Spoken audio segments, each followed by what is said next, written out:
api so abonofo ni bibisa me say asibi de na abonofo de ayew menka se bononi bi ayem bidibi o menka se me ne bonofo ntena da api so menka se ntie bononi bi ada membo menni bononi bi atem so da na menye bi da menka se bi atem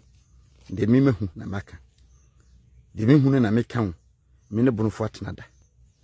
menim se na motion menka se mo nyina o se na mododo won te no menim the year 2004 na me te de biso the same de biso ekopin nyametwa adaba kurum menim ho kan 15 ajofia kan say asopiri ni chankurunkure na ben ho no menim ho nyese menim ho sankore camp number 1 ko bo ho ana se he menim ho nyese mentena ho da menim sine motie se wogi bunu ne kuku tene hweso a 2004 na mebra eti bunu ne kuku ewo sefide bisu kuro ne fro ho askuma ho ne yawo asema meka no mo menim ne yawo ese asibi anaso mo nim no yawo ese de asibi ka no ntwantro ebunofo no dodo no omotiri mo den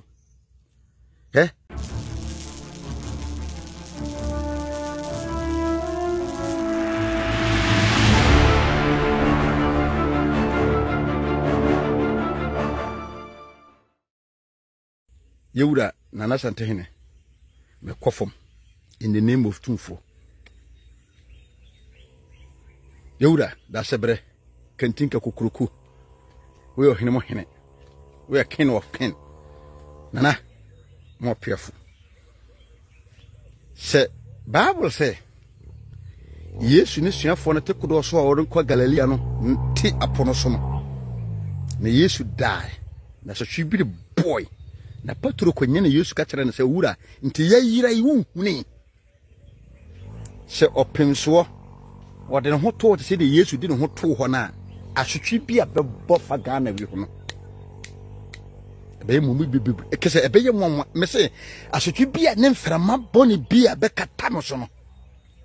men kire se men pen kire se Ghana ye ni president wo ha ye wo president wa excellency John Dramani Mahama siremu serjata tijata homa so barma na num hu na num a na wo buo fukura na ebeda na sere barma wo hu na nim na wo no wo yire kokora wo ya mama nim a wotimi de wo yire fom so che no me na me ka kire wo na Nana Santehene ya mfani ni agoro asantefo no bloggers ni bi muntie ne ye amma mun blog ko fa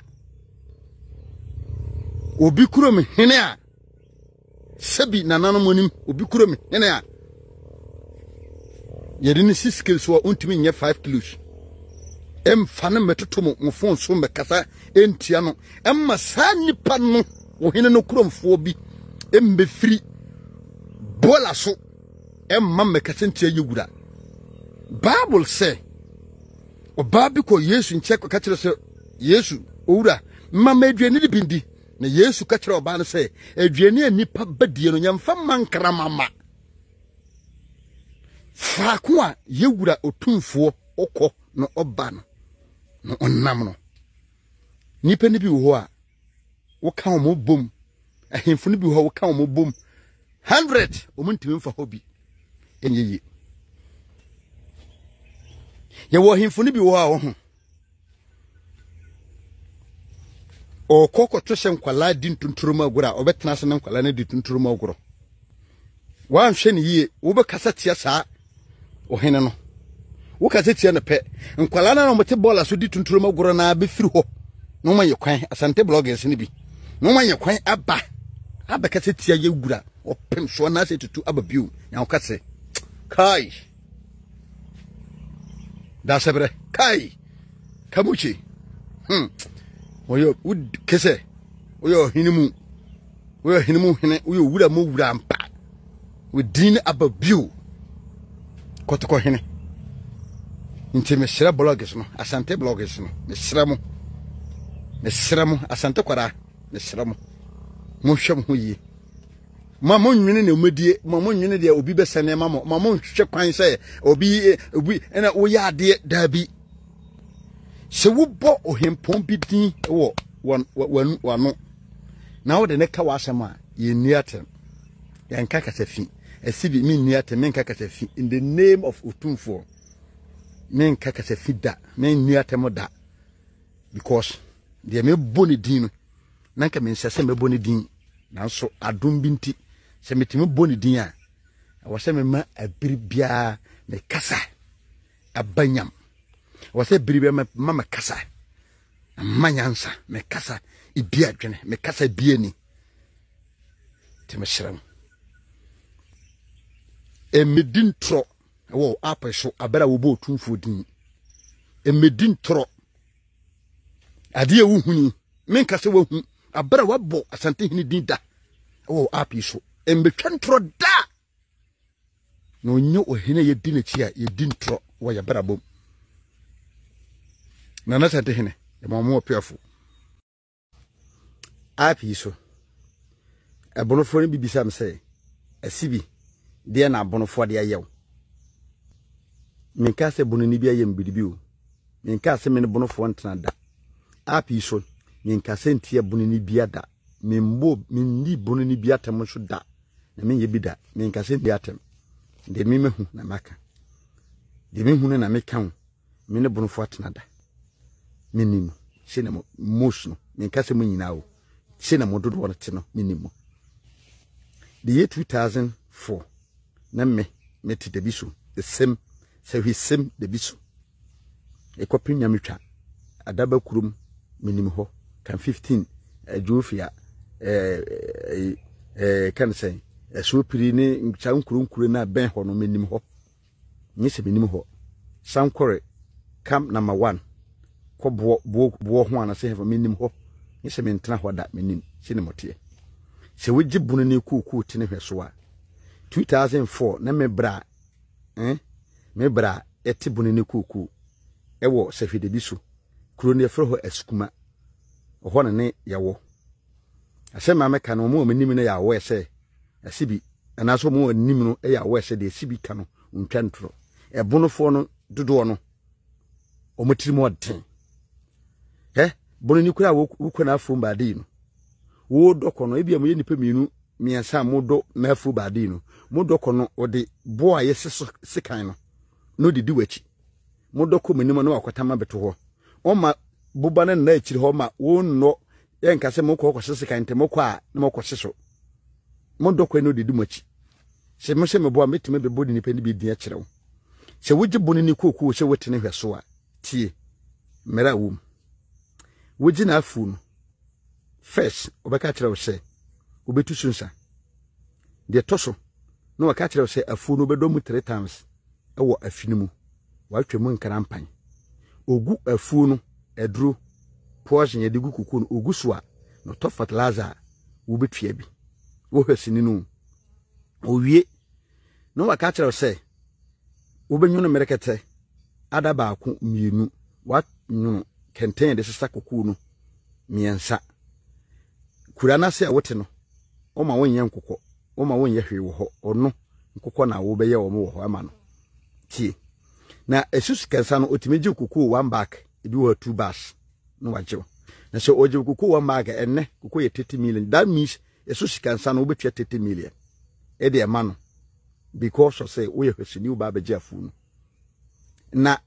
wo ye saa ne uma we nyina awie no na waka kire wo say wo be kwa kwaje na djuma ewo doma ebi wo berekum ne ne patem sans eho no nsase no so bebre epia wo so papa epia e wo so papa etigu so a wo betim ho amade ya kyen no wado asiafu no wado abunu ya asiafu no na wabọ bayire nkofi wo ho ebi wo ho a otimi ko na ho 1 month se mo se asibi boa 30 days ne fiwura adwuma na woye wodoma ho se me boa mo meka se asibi boa na me proof nkyira mo na me bubodin me ka se bonofo bi ayi edimatem ana se me no bi kontokwa but me pese most no bonofo no se na musubate munyai enti saa punishment we nyinaa no hwesuni no wo de yesen wuchem tere wotetere ba so de wo one back no ina wanya no because muchem tere no favor na je 2 wo de 1 na wo de 1 no se enempo kokko bo akosoro 80 million no emu na wo bete afo no so afimu no nyinaa no wo hwa mu begu mu be se de wo ho fertilizer ye to ne sen emu na wo betete saa sika ni nyinaa firi wo ba akon bia bosome mienu bia woti kokko no mu na wo bete afirim na kakra na kana wo no yere na wo ma se be somo ensomo wo no ncheke enti wo de me fa saa ha wo nyinaa na me firim pia wo pese de na menka nkyerɛw wo se meka na kore kyerɛw se ebe pem ne moda so ye moda so de hweso no fam amma sahwefo no mpo asua mo se wo je sahwini kokko ti na hweso a mfifiri a wo bete no the year 2007 me be pie wo Kumase tie mampontene kwa heman mampone wo firi mampontene ko ntonso aboa so ne wo branch wo left akuru na wo pie so no ho na ye fere ho heman na borono no kwa odika pie so fere ho Japan no ye wo papa bi wo ho ye fere soja man o ye retirement soja ni fie ene na mensa fie ene ye opposite na mensa wanye na babia kwa brade mfa mu mienu ni na kransi yie aho na ye ne yete wo nkuku no me du ho nipa na no wote no kuku no on kwaje na djuma on fa bibia nkyekere no oguufo no so on man on tinisika onye hwe for free most that what dey na ekoshi ye ntine mase efi on so yete ne dan na eji a ye timu a ye di pa no onje sika ye ntwe labe ye ntwe waterbill ye ntwe bidibia bosuma no se nkwaje no djuma bi wo so bosuma no so kura na ye nye kwa nkwa wonka hwe kura nkyerewo edi kura na ekose nkofo yi emu ho na nana mensa de hu me esibi me nana mensa ba fo kutu me atena pen wateteme nana mensa me no atena pen abara no obedi hene okohia ye wa amansia no na me no ne nete data no ofri Germany no wa bagana afi no obedi ne hene foforo